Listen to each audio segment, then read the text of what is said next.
So for those of you just kind of logging in, we'll start the webinar in just a few minutes. We're just allowing everybody else to kind of come in from the waiting room into the webinar.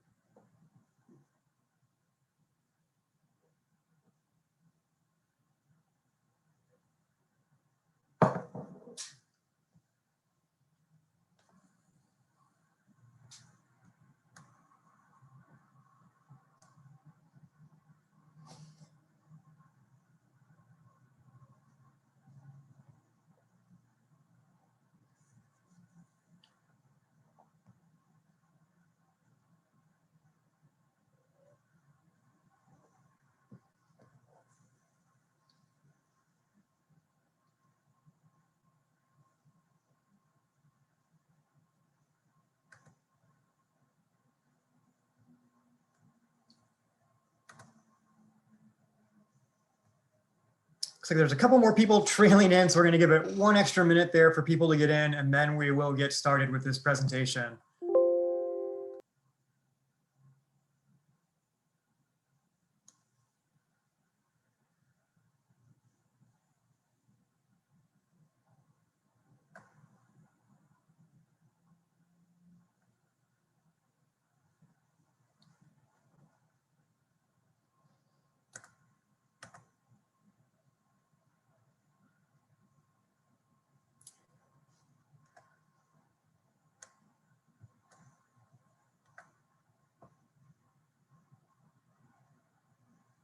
All right, looks like everybody has got their way logged into the presentation or into this webinar, so I'm going to go ahead and get started. This webinar is going to cover basically cutting edge medicine when it comes to CRISPR and cell gene therapy, and a deep look at the out of the blue CRISPR kit and genotyping extension kit from Bio-Rad. My name is Damon Tai. I'm Bio-Rad's curriculum and training specialist for the Western region of the United States. And joining me today as part of this webinar is Lee Brown and Tamika Stubbs. They're going to be handling questions in the chat and in the Q&A portion of the webinar. So if you've got questions that come up as I'm going through this presentation, please feel free to put your questions into the chat or into the Q&A, and we can kind of tackle them there. This presentation will get recorded, so you will have the ability to come back and see this at a later date. We'll have an email that goes out after this with information about how to get a hold of the recording and the slide deck. So what we're going to cover today is basically CRISPR applications when it comes to cell and gene therapies. And when I was first tasked with this, I looked at what was out there, and a lot of it is kind of these pie in the sky type of things. And I thought that for this presentation, for educators, what would be great is to not get that and to get kind of what's really going on. So specifically, we're going to look deeply at things that have already started to make their way into clinical trials, which is kind of the gold standard for something that is hopefully going to work. We'll then dig into modeling CRISPR Cas9 in your classroom using some tools from Bio-Rad, and we'll then look at the out of the blue CRISPR kit and the genotyping extent from that kit, and we'll cover some Q&A stuff at the end for stuff that wasn't able to be handled in the chat and the Q&A feeds during the webinar. So first, high-level look. What is CRISPR? Elevator pitch for CRISPR, it's basically a high-precision gene editing tool that's cheap and easy to use, especially compared to the genome editing tools that have been out there, which are zinc finger nucleases, TALENs, and some of these other tools that we've had for a while now. CRISPR stands for clustered, regularly interspaced, short palindromic repeats, and associated with that usually is this word you hear, Cas, which stands for CRISPR-associated protein, and typically these are a form of nuclease. I'm not going to get into the deep history of CRISPR because there are plenty of places that cover that in fantastic detail. It's a really elegant story about how we discovered these tools and then made them into technologies for biotech. But what you really need to know in order to get a grasp of CRISPR is that It's derived from an adaptive immune system that you can find within bacteria, where bacteria can more or less recognize bacteriophage DNA that they've been invaded with before by keeping little copies of it in their genome, being able to make RNA that can probe basically nucleic acids in their cytoplasm and then send nucleases after that. That technology that bacteria have, we have then kind of harnessed, specifically looking at the Cas9 proteins used here.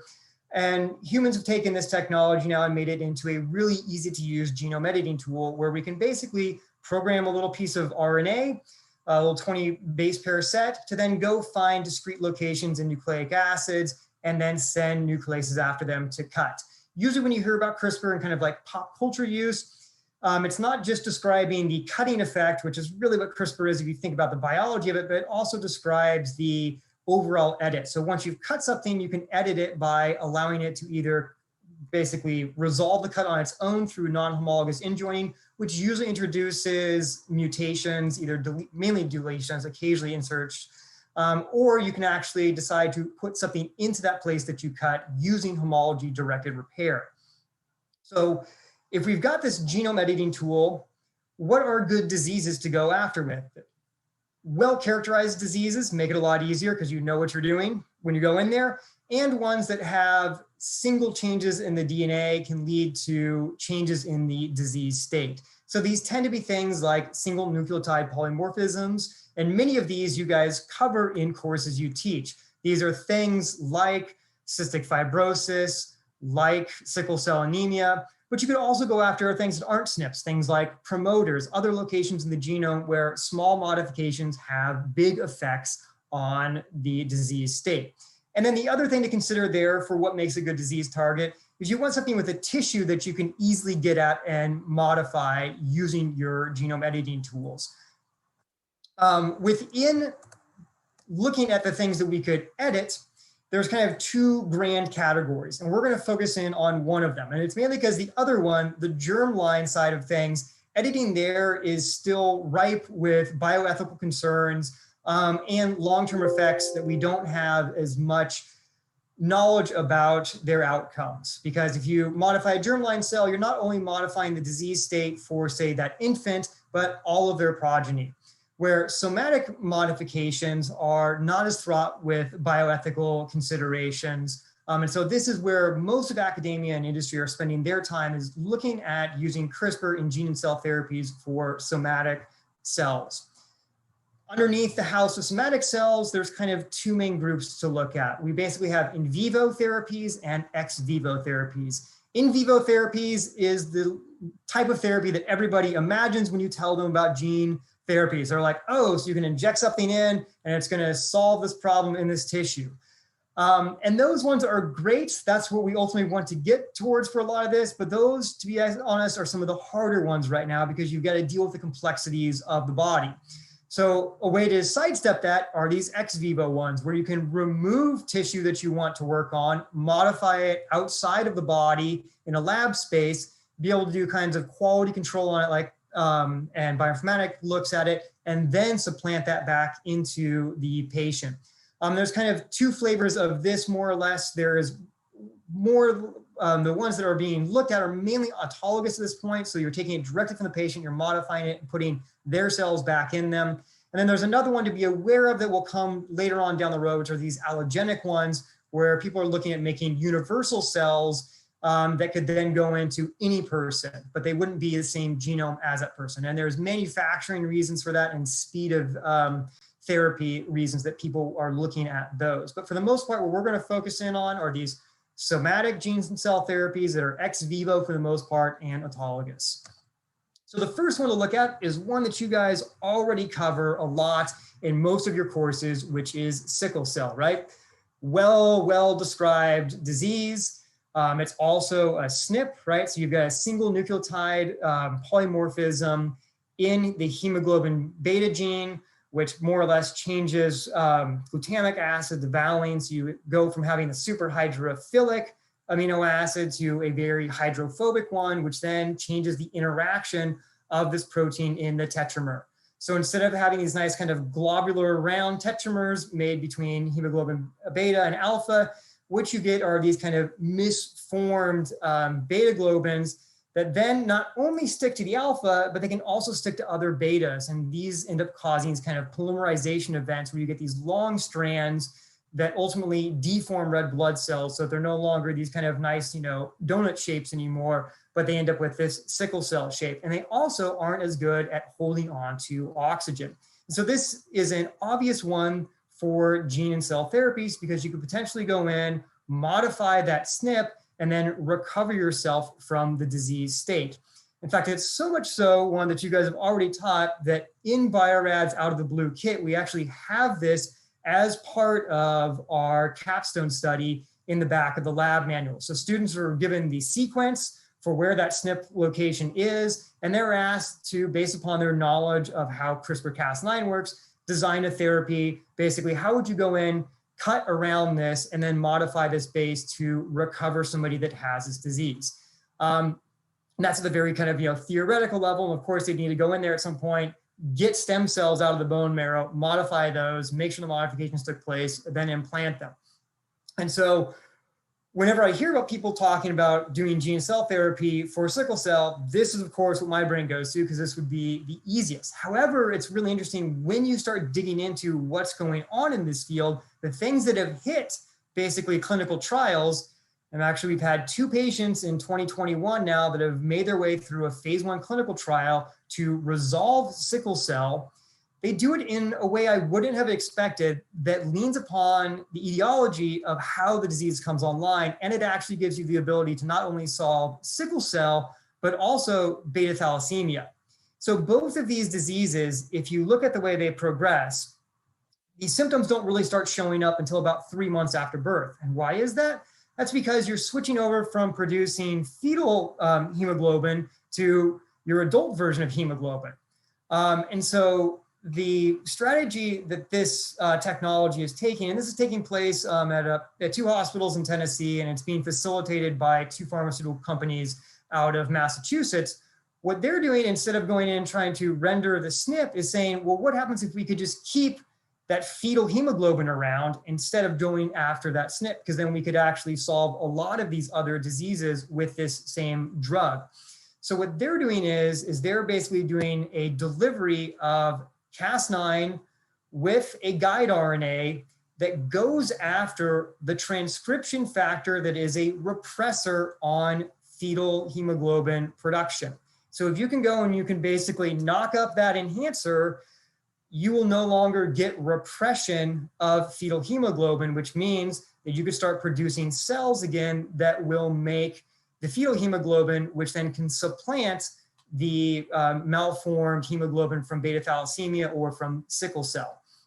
And so far with these 2 patients that they've done, one with sickle cell, one with beta thalassemia, they've had no basically vaso-inclusive episodes after the treatment, which is awesome.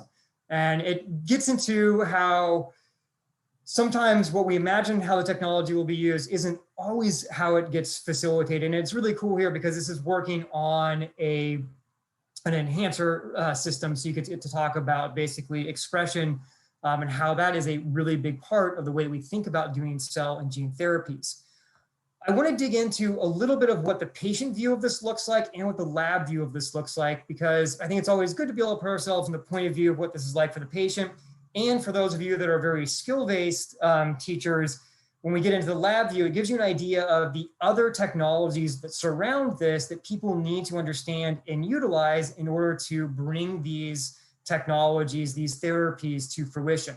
So from the patient side of it, they go through apheresis for a long period of time before treatment ever comes down the pipeline. And that's mainly because they're going to go through and bank a ton of red blood cells so that they have those to lean upon after they do the treatment.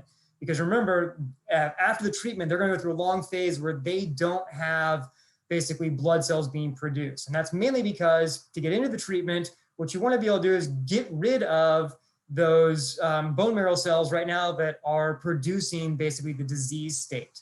So prior to apheresis, they do some stimulating factors that more or less help get stem cells out into the system as well. So those are harvested for the lab to then work on.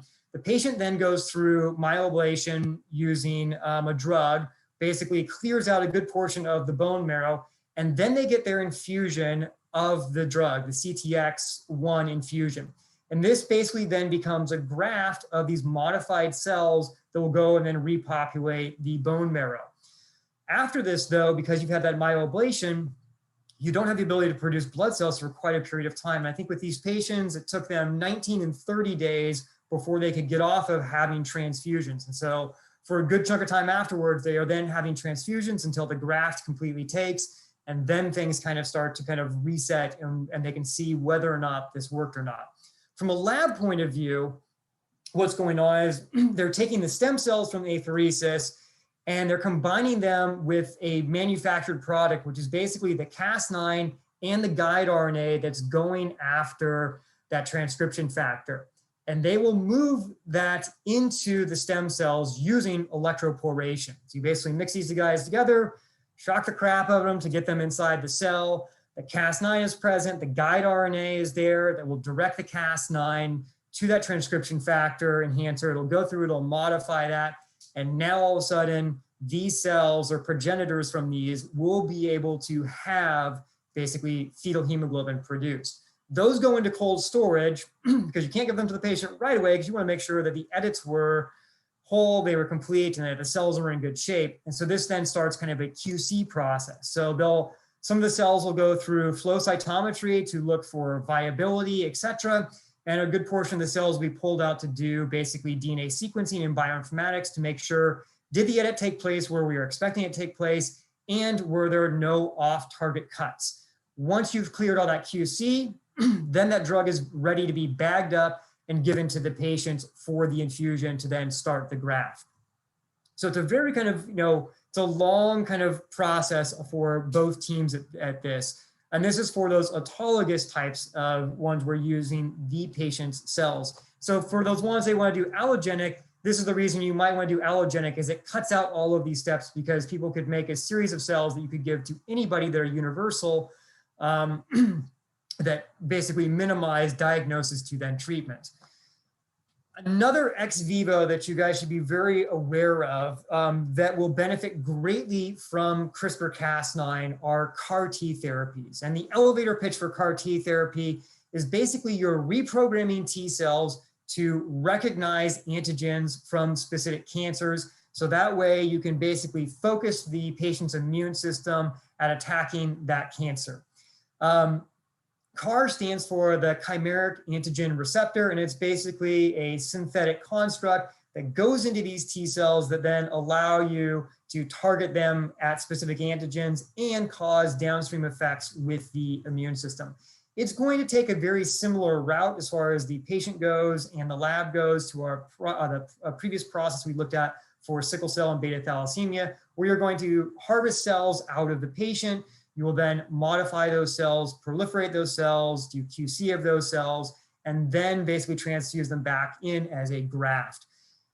CAR T technology has been around for a while. It got started on in the 1990s, but really the first FDA approval stuff came through in about 2017. And those were all using zinc fingers and talons. However, though, all the new stuff coming out will probably be using CRISPR just because it is a lot easier to work with.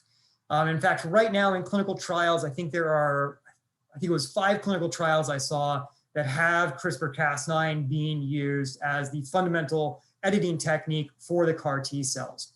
So if we look in a little bit closer at these CAR T cells, we can kind of see what this chimeric antigen receptor looks like. So we basically have an extracellular segment to it and an intracellular segment to it. That extracellular one is what's going to allow us to recognize specific antigens, and it more or less is composed of that variable region that you would find in monoclonal antibodies. It's got the heavy region, the light region, and little tweaks to that, right, are going to allow it to recognize very, very specific antigens. And then when you get inside the cell, those pieces that you can trick out your car at that point can then get these T cells to facilitate other parts of the immune system to be respondent to this cancer now that it's been recognized.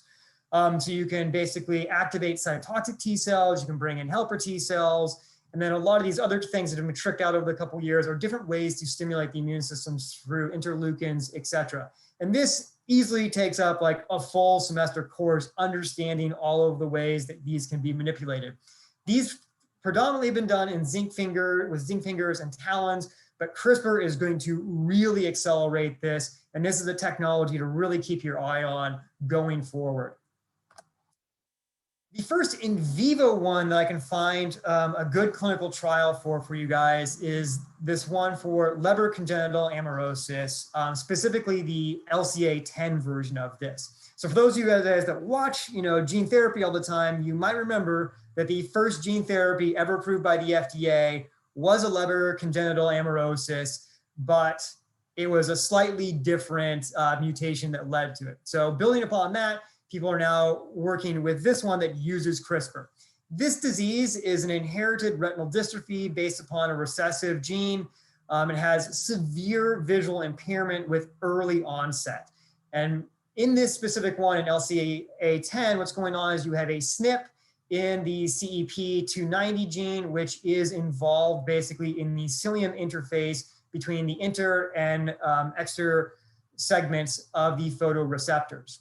The beauty, though, is that it doesn't cause these cells to die, it just malforms them. And so these cells are still present, which means if you could deliver basically a functional gene product here, you could recover from this disease. And that is exactly what's been shown in 2020. We had our first person go through a phase 1 trial with this, and what they got was a subretinal injection of an adenovirus carrying Cas9 and 2 guide RNAs. These guide RNAs targeted basically each flanking side of the SNP that then leads to this kind of stop codon via a weird splicing event. But ultimately what happens is now they can cut out that SNP, you get a deletion, and you get a recovery of this functional gene, and those photoreceptors become useful again. The reason this is being done in the eye, just like the other gene therapy previously, is because the eye is a great place to do in vivo work when you talk about gene therapies. It has low immunosurveillance, which is really important because you're going to be putting an adeno-associated virus in there to basically deliver your genetic package. You don't want the immune system to quickly be clearing it out. And also the other beauty of going after this specific mutation on these cells is you really only need a 10% success rate to cause a change in the disease state. And so this, I would say, is probably going to be the first FDA approved in vivo CRISPR-based gene and cell or gene therapy. The other one to keep your eye on, and this isn't a classical cell and gene therapy, but I'm putting it in here because I think it is it's so important. This one just got through phase 1b clinical trials this year. And it's going to be a major game changer for medicine, mainly because we've got so many problems with antibiotic resistant bacteria surfacing in hospitals, et cetera. People have been talking about using bacteriophages for a while to get around antibiotic resistance, but this kind of steps it up to a next level. When you read articles about it, people joke about this being kind of the thermonuclear version of bacteriophages, because what Focus Bioscience is doing is they're going to take a bacteriophage, they've already done it, and they're going to program in a CRISPR Cas system in there. Instead of using Cas9, which goes through and does double-strand breaks, they're giving their bacteriophages the Cas3 enzyme, which is basically a single-stranded DNA nuclease. It's kind of a wood chipper, more or less. So what happens is your bacteriophage will land on the E. coli, say in a urinary tract infection. It can go through its lytic stage and destroy that E. coli, or at the same time, what's going on is RNA is being produced off of this cascade sequence. Cas3 is getting targeted then at the genome and basically wood chipping the genome to bits. And so it's a double killer of the bacterial cells. It's going to kill the cells through their lytic cycle, and it's going to go after their full genome, which means you just get a much higher success rate at clearing the infection. And the cool thing is what they saw in the 1B trials, and this isn't what they were looking for, right? Your 1B trials, your 1 trials are usually focused around, is it safe? And that's what we're trying to prove. But what they could see was there was a degree of what they called amplification that took place, which means that usually when you give a drug for like a UTI like this, you see the drug peak and then drop off pretty quickly. With this, they could actually see that it held up until the basically infection started to clear a bit, which means that as those stages are coming out, right, they're able to infect other cells, and you're getting that kind of minor amplification effect that makes sure that you completely clear that infection. So I think this is going to be a really major technology as this matures. Those are, I think, the really big cell and gene therapies to kind of watch that have made their way into the clinical trials at this point. There are a lot of kind of pie in the sky ones that are discussed in many other talks online, and I've got slide decks if you need those later on. But I think it's really important to have those kind of grounding ones to show what is taking place right now. I'm now going to transition, and we're going to talk about the way that you can actually teach CRISPR Cas9 in your classroom using Bio-Rad's out of the blue CRISPR kit and genotyping extension kit. And I'm also going to show you the front end of this, where I think there's a really cool modeling thing that you can actually get to do, not even have to buy the kits, and we'll get into that in just a second. There's obvious reasons of why you'd want to teach CRISPR in your classroom, right? There's going to be all these applications to medicine that your students see in their lifetime. And from a biotechnology point of view, this is one of these things that I think is an emerging core technology in the same way that PCR, chromatography, and a handful of other things are.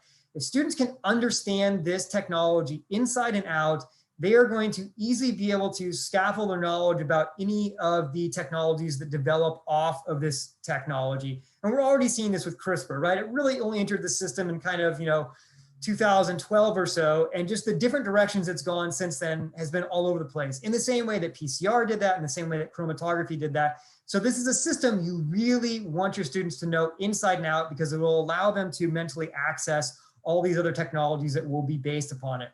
And then the other side of this is, from a bioethics point of view, the more people that actually understand how the technology works, the better a chance we will be as a society to make good decisions about what we do with these tools, because these are going to be very strong technologies as they mature.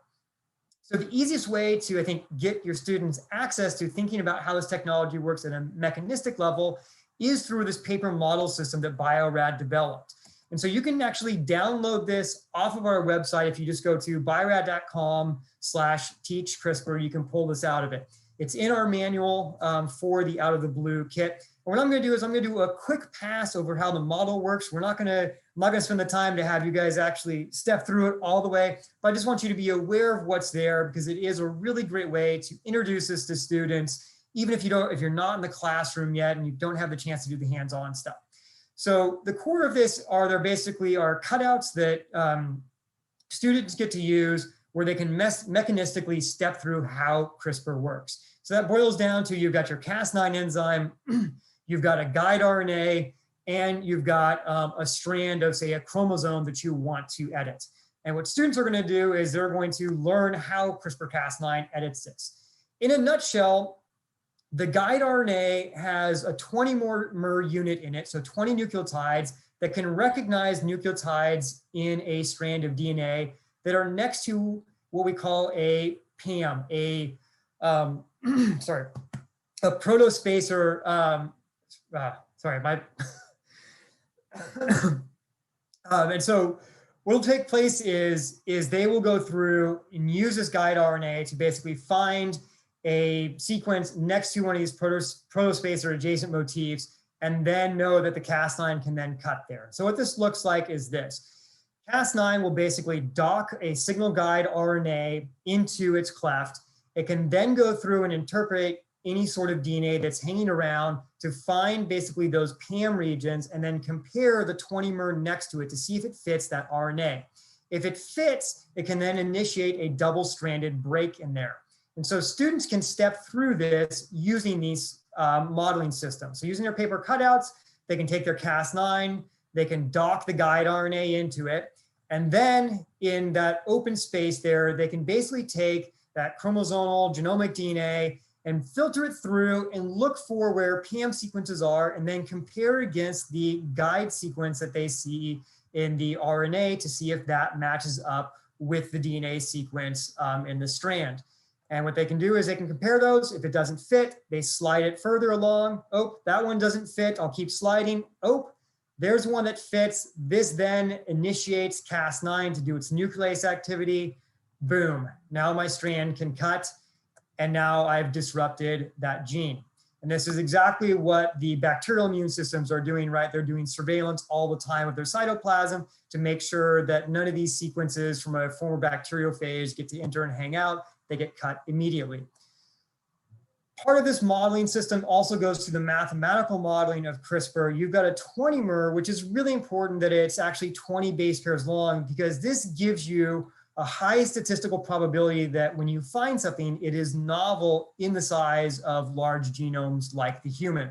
So it brings them through how you would do that kind of statistical modeling. So for very kind of simplistic means, if you had just an A and you're asking how many times does that show up? Well, 1 in 4 bases, that should be showing up from a statistical point of view. If I then said I've got a 2 base pair thing, how frequently does that show up? Well, I can take 1/4 times 1/4, and I can now make an estimate of how frequently that shows up in the genome.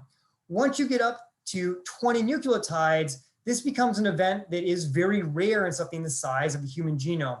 It would occur less than 1 time, which means that from a statistical point of view, this is a very strong tool because it should have great specificity to find just one location and cut there, which is really important if you're going to be doing genome editing. You want to be able to say, I'm only cutting in this location and I'm not getting a bunch of off-target cutting. However, though, anybody that's followed CRISPR knows that that is one of the concerns, is off-target cutting. And why is this? Well, genomes aren't perfectly statistical modeling systems, right? They're not just a soup of A, T, C's, and G's.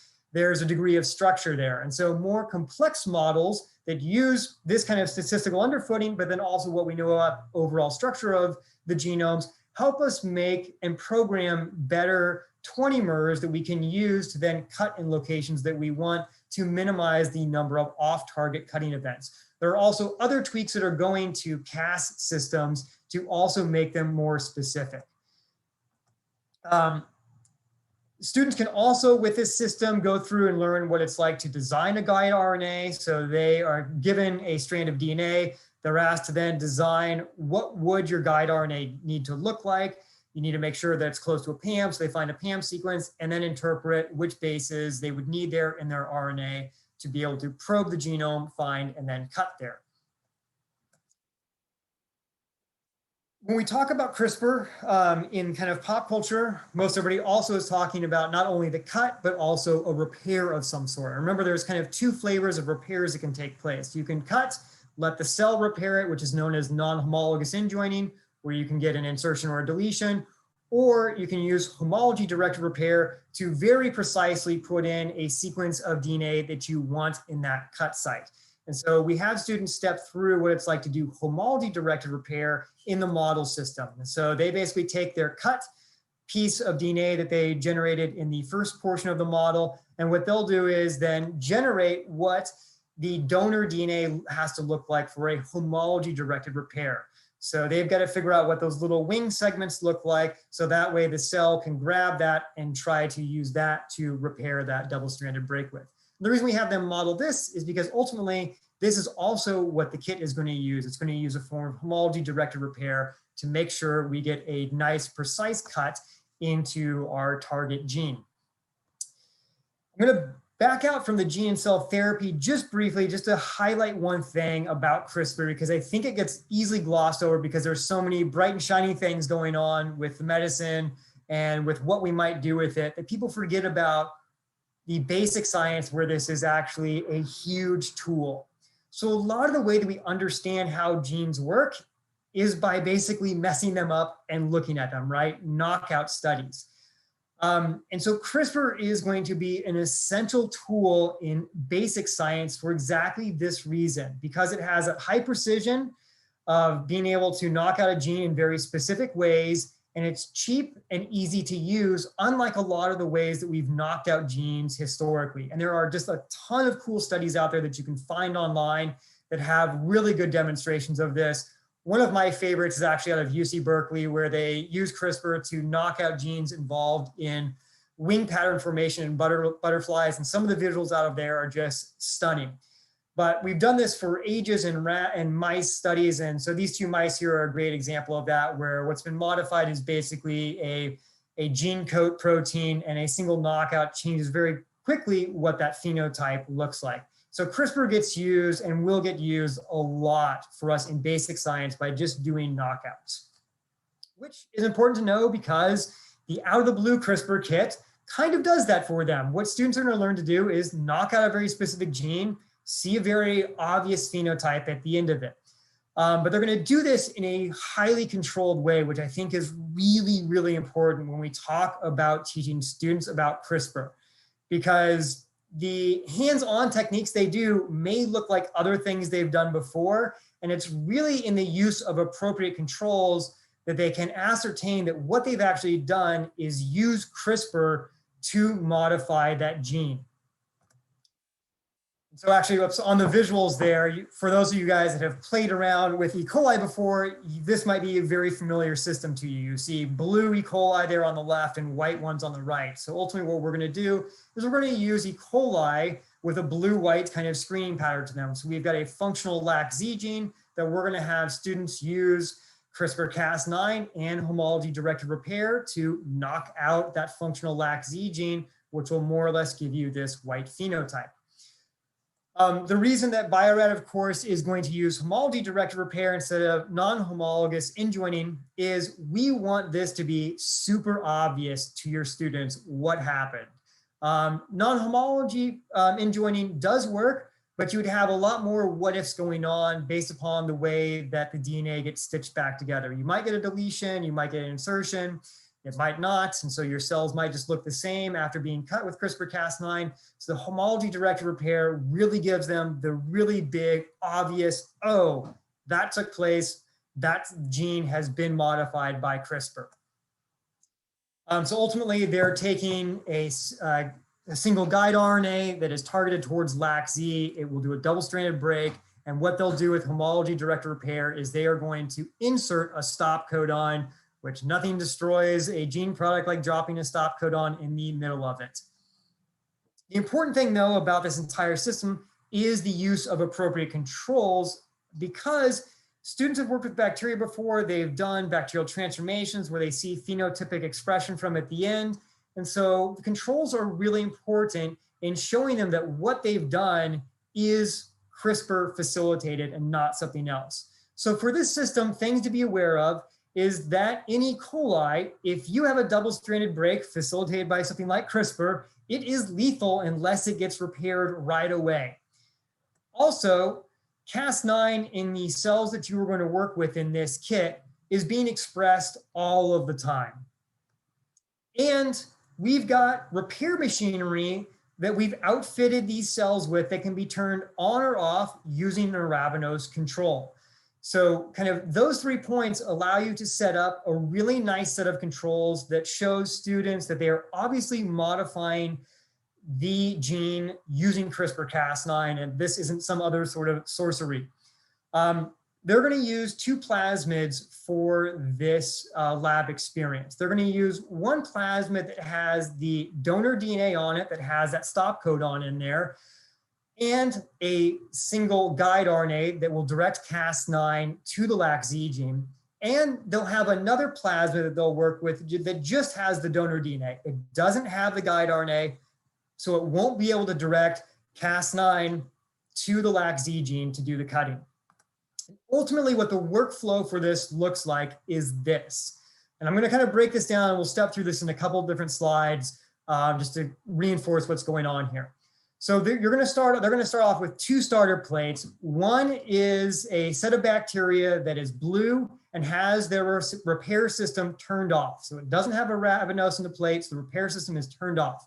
They will transform bacteria from this plate with each of the plasmids. So one that just has the donor DNA, one that has the donor DNA and the guide RNA.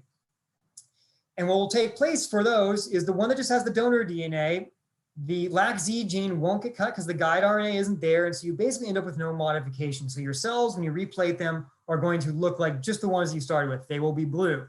In this other one, though, because you've got the guide RNA and the donor DNA, you will get the cut. Unfortunately for these cells, though, it doesn't have the repair machinery turned on. So that cut is going to be lethal. And what will take place is all of your E. coli cells will die because they were cut.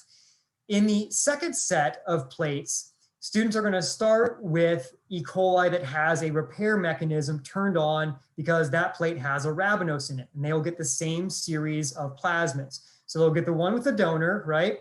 But it doesn't have the guide RNA, and so you won't get a cut again, and there won't be a repair. So these will also, again, be blue colonies. But in that final one, you've got a plasmid that has the guide RNA, it's got the donor DNA, and it has a working repair system. And so what will take place is the guide RNA will target the LAC-Z, Cas9 will cut it, and then homology directed repair will take place and it will drop a stop codon in there, ultimately disrupting LAC-Z.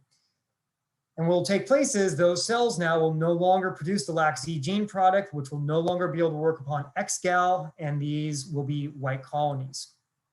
So to kind of step through that in a different visual, this is the same thing, but with kind of different visual cues. So those first two, right, do not have the repair machinery. So even when you get a cut, the bacteria won't survive because they're not able to stitch their double-stranded break. And then in the last two plates, you have that functional repair machinery. And most importantly, you've got that guide RNA in the last one. So it will recognize where LAC-Z is, put Cas9 there to do the cut. You'll do the homology directed repair, which will insert the stop codon, ultimately disrupting LAC-Z, and you'll get white colonies. The reason you're doing all of these is because it's through interpreting these different steps that they're going to be able to tell that what they did was CRISPR Cas9 editing and not just transforming with something that, you know, expressed a white protein instead of a blue protein in there. And so to kind of step through the controls, let's do this. The first one, if all of your plates end up with nothing on there, you could immediately say, oh, okay, something happened to my bacteria due to my process. And so this first one is a really good control for bacteria just surviving the processes you've brought them through, like the heat shock, which everybody is getting. The second two, that one that has the guide RNA, has the donor DNA, but doesn't have the repair mechanism, this will tell you that Cas9 and the guide RNA are working, right? Because it will go through and it'll do a cut, and the way that you tell a cut took place is your bacteria die. So this tells you that you are actually cutting the DNA. This is what this control tells you, is that the Cas9 CRISPR system is working here. In C, it tells you that the donor and repair alone don't do the disruption, that you really need the guide RNA that will direct Cas9 to that location to do the cut.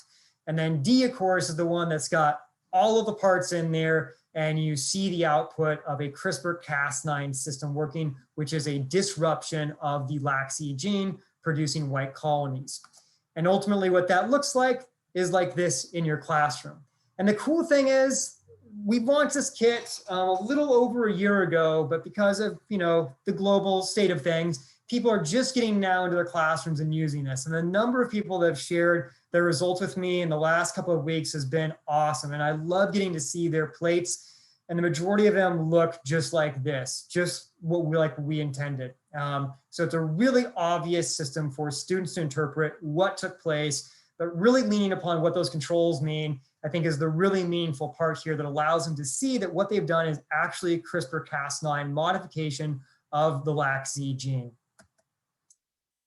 From a technique point of view in your classroom, this isn't stretching your budget to buy brand new equipment for most of you. And this is why people are so excited about CRISPR Cas9 as a technology.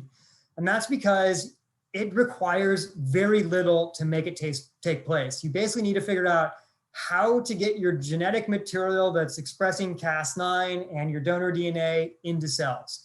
And so for you in your classroom, you're facilitating this just using a heat shock transformation. And so basically, if you've got a water bath, the ability to find ice, and an incubator makes this easier, you've got the ability to do genome editing in your classroom, which is really cool.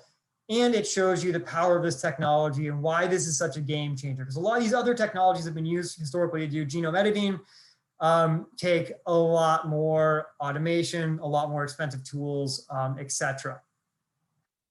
We talked about the controls being really important for students to be able to interpret that it was CRISPR Cas9 doing the modification that shows up in that white phenotype. It could take it one step further and do what researchers and people working with cell and gene therapies are really doing, which is doing the next level of QC, which is genotyping. And that is really important. And there's a really great historical case study around that, which comes down to hornless cattle. Recombinetics, which was a company that was trying to bring hornless cows into the marketplace. And being somebody that worked with cows before, I can tell you, this is a game changer to have a thing that doesn't have short, sharp, pointy things at the end that you're trying to work with on a day-to-day basis. And so this is going to be a really big game changer for the cattle industry. So this company spent a lot of time, a lot of R&D figuring out how to edit the genome. And this was prior to CRISPR. So that cows didn't produce horns. You gotta remember, male and female cows both produce horns, for those of you guys that haven't worked with cows before. And usually cattlemen have to pull the horns out, which is a whole other ballgame. But anyways, Recombinetics gets their hornless cow, they submit it to the FDA for approval, and the FDA rejects it. Why does the FDA reject it? Well, the FDA, when they go to look at their hornless cattle, they find that when they start looking into the genome for this cattle, it has leftover bits of their cloning vector, including an antibiotic resistance gene. And the company that made this basically didn't do a genotyping kind of quality control piece to make sure those things weren't there. So the FDA, instead of giving it the approval stamp, gave it the rejection stamp. And you can imagine that after years of research, lots of money through R&D, lots of money getting through kind of trials with this, this is a big, big headache for a company. And so it's really, really important for anybody using CRISPR technology to also be aware of how to do genotyping to make sure that the edit you did is what you expected and that there isn't any other baggage coming along with it. And so that's part of the reason why Bio-Rad has this awesome extension to the out of the blue CRISPR kit where you can do a genotyping extension. So more or less, you'll take the bacterial colonies from your plates, you'll be able to probe them with primers that will give you bands that allow you to interpret what type of modification took place, did a modification take place. So let me step into that briefly for you. So we actually have a multiplex that people are doing, which means you have a combination of primers that you're going to execute at once in one reaction. And so you've got a primer that will be able to show you that you've got the wild type. We've got a primer set that will show you that you've got the edited version, that the HDR took place and modified the LAC-Z gene. And then we just have a general PCR control because you always want to make sure, right, you've got appropriate controls so that you can interpret what your results mean. So the first primer set basically targets the unmodified LAC-Z, and it will give you about 1,100 base pair amplicon if you've got an unmodified LAC-Z gene around. The second primer set, part of it sticks right into some of that HDR region, some of that genetic material that you popped into the middle of vaccine, and then goes out to the outer flank, giving you a 650 base pair amplicon. And then the PCR control is basically further down the strand of DNA, not in one of the areas that was getting edited. And it's just a small 350 base pair piece that is able to tell you, hey, did my process work? So that way I can interpret my other results. And so what students will do is they will collect colonies from their plates. They'll collect one from the C plate and from the D plates. So the D plates are those ones that actually had the CRISPR Cas9 system go in, do the homology directed repair, drop that insert in. And remember, the plate C is where you didn't have the guide RNA, so you weren't able to do the modification. So these colonies are still blue. And what they can do is interpret their colonies now at a genotypic level by looking at the amplicons on an agarose gel. So the agarose gel is laid out with basically a molecular weight ruler so they can interpret what size these bands are at. There is a positive PCR control that basically gives you all of the sizes for those different amplicons. And then the rest of those lanes are dedicated to colonies coming off of the plate. And then of course, at the far end of there, you've got a negative control just to make sure you're not getting random amplification that's skewing your data. And then they can go through and interpret what happened with those cells. Did I actually go through and modify that? Well, in this specific gel here, I can see that those 3 colonies that came off of plate D I'm getting amplification for that 650 base pair piece that tells me that HDR fragment got in there and that we've actually modified the LAXI gene to drop that stop codon in there. And the other ones I look at there in lane 4, I can tell that the normal colony, the one that was blue, doesn't have that modification. And this is basically, it gives you then the full package of what it's like to do genome editing. They actually get to do the edit with the out of the blue CRISPR kit and then come through and do the genotyping of it. Earlier on in this talk, I recognized that in the back of the kit in the capstone, we have students basically go through what it would be like to design a guide RNA to be able to treat sickle cell. We also have 2 other capstone pieces in there that go after cystic fibrosis and coronary artery disease. So know that those are also kind of continuations where you can build upon the logic that they've learned about this system to the next level. There's tons of resources around these lab activities now on our websites. You can get to them by going to biorad.com, out of the blue. You can also get to those other resources through biorad.com, Teach CRISPR. And we have free lab technique videos for those of you guys that have not found those yet. They are on YouTube. The easiest way to get there, though, is if you go to biorad.com/explore videos, it'll direct you to our main page there. And so these are full of technique videos that step you through many of our labs, including CRISPR. And also we have associated basically videos when it comes to the theory portion of the content around our labs as well. This has been a great addition in the past year and a half, I would say, to Biorad's offerings to make teaching these labs that much easier in your classroom.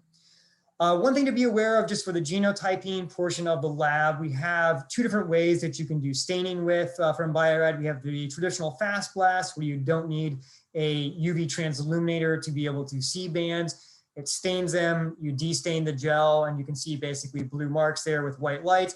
But we also have a fantastic non-toxic UV stain for looking at any sort of DNA products. It's called UView.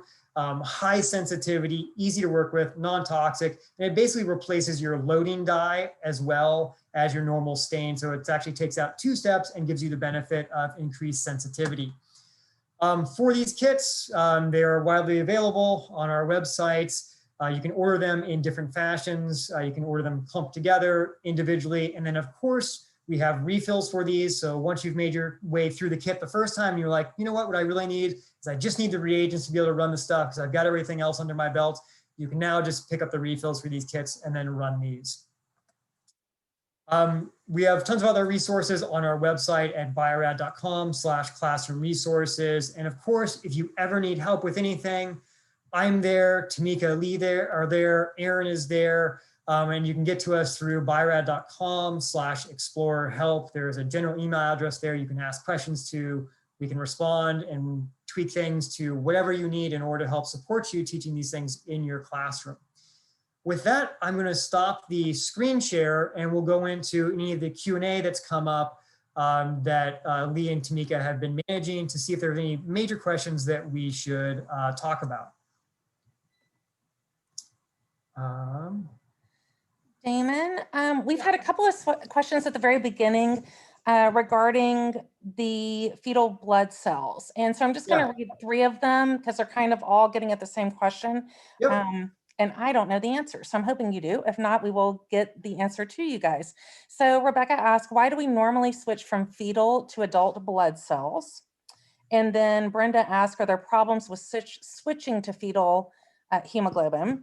And Amanda asked, does expression of fetal hemoglobin lead to the suppression of adult hemoglobin, or will the altered cells make both types?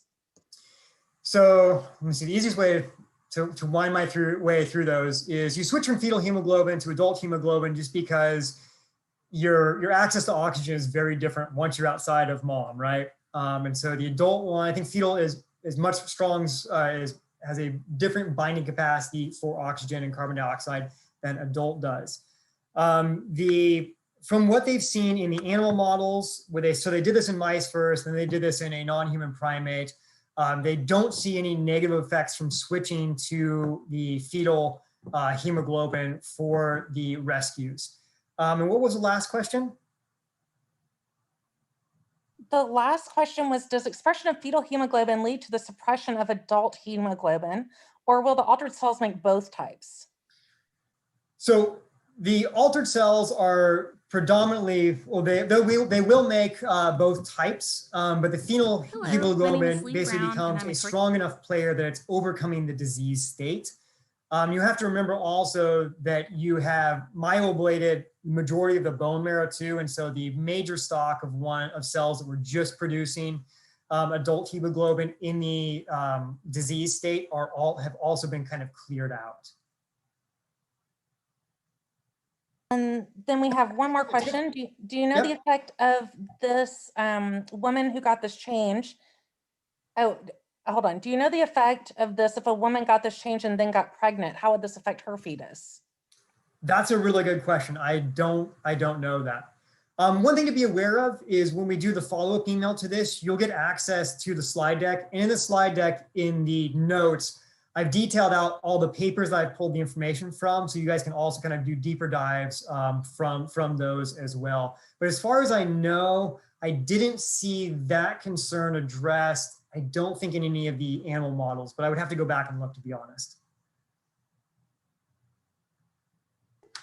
Great, thank you.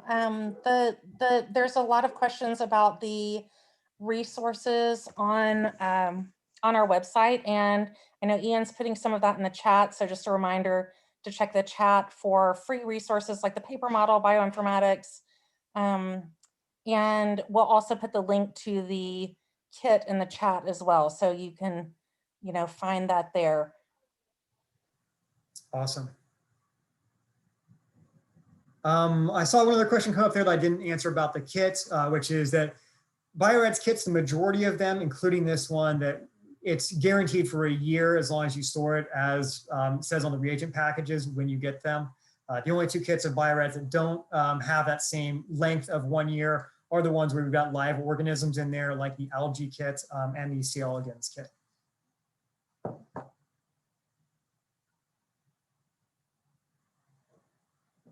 Any other good questions that came up, Lee? Oh my gosh, there were a ton of good questions that came up. My brain is full. So Okay. we had a lot of great questions in the chat about the Pam sequences. And so if you have time to talk real quickly about the Pam sequence and its role in the cutting. Yep. So that would be good. That was one that came up repeatedly. Pam sequences are these proto-adjacent motifs, protospacer adjacent motifs, which are basically 3 nucleotide kind of location that needs to be next to the 20-mer that your guide RNA is going to be built to associate with. And a Pam sequence is basically just any nucleotide and then 2 genes. And that's just needed for the docking of basically the Cas9 system. And so when you've got a Pam sequence and that 20-mer that matches your guide RNA, that's where Cas9 can basically dock, and then it will do a cut 3 base pairs upstream of that. And that's exactly the location of that cut location we'll go into. Sorry about the Pam location. I was having a coughing fit as we entered that portion of the presentation. And this was a good one that I just overlooked. And those of you who, if we overlooked your question, we will, just so you know, we will be looking through this chat and we'll send emails out, or maybe we can include a frequently asked question in our email to you guys with the PowerPoint. But this is one, and this is sort of accompanying another one that I saw earlier, is the difference between using restriction enzymes versus CRISPR Cas9 system. And this question from Amy specifically is, are there no sticky ends using Cas9? How do you get the inserted gene to stick instead of the DNA re-annealing? So I guess 2 different kinds of questions, but both getting around the subject of comparing it to restriction enzymes. Right. So restriction enzymes, right, you are limited to where you get to go cut based upon what that restriction enzyme goes and cuts. And so that's why we've done genome editing with them way in the past, right? But it's not really a great tool because you're restricted just to where this thing wants to go. The beauty about CRISPR Cas9 is that you basically get to program where the cut's going to take place. And that's why it's a big game changer. You can program where you want to go, and it's really easy to facilitate, unlike some of the other cutting things that have come along in the last couple decades, the zinc fingers and the talons. Because you're getting that double-stranded break, you're right. How do you get this thing to not just anneal on itself? And it will try to anneal on itself. And so that's why when they're doing the homology directed repair, what you're trying to do is provide enough copies of DNA that the cell will borrow that, because the flanking regions are the same, to more or less do that kind of flip in to do the repair. That being said, orientation then might be an issue, right? So there's a lot of modifications that we see going on with CRISPR systems so that you can actually get, instead of a double-strand cut, it will cause 2 single-stranded nicks. And so you would send in 2 of these modified CRISPRs with guide RNAs to do nicks. And so that way you can have sticky ends, and that way you get directionality. But I would say for your students, what I'd focus in on is focusing on how CRISPR Cas9 works, because once they understand that, it'll make it really easy for them to understand all these different modifications that we're going to see to this technology. Just in the same way that if students understand the basics of PCR, it allows them to understand all of the modifications that have taken place since PCR has come out, which has been tons, right? If you understand PCR, you understand chromatography, you understand how Sanger sequencing takes place and all of these other things. So focusing on how this core piece of CRISPR systems work, the CRISPR Cas9 cutting, and that will allow them to see all these other ones, because it is just ballooning left and right, all of the modifications that we're seeing out there on this original system. Damon, in that vein, in the chat right now, there's a question that came up from Jen. Is there a restriction enzyme site introduced or eliminated